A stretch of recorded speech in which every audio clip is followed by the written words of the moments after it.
कारवान के मजलिस काउंसिल मलिक और सोमयुद्दीन ने कॉर्पोरेटर हारून फरहान और नुमाइंदा कॉर्पोरेटर अजीज खान पठान के हमरा निज़ाम कॉलोनी, नदीम कॉलोनी, विरासत नगर, बालनडी नगर,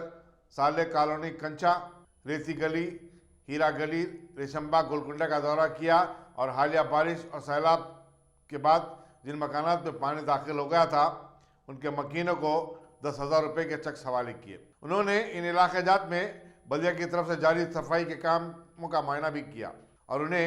तेजी के साथ मुकम्मल करने की हिदायत दी।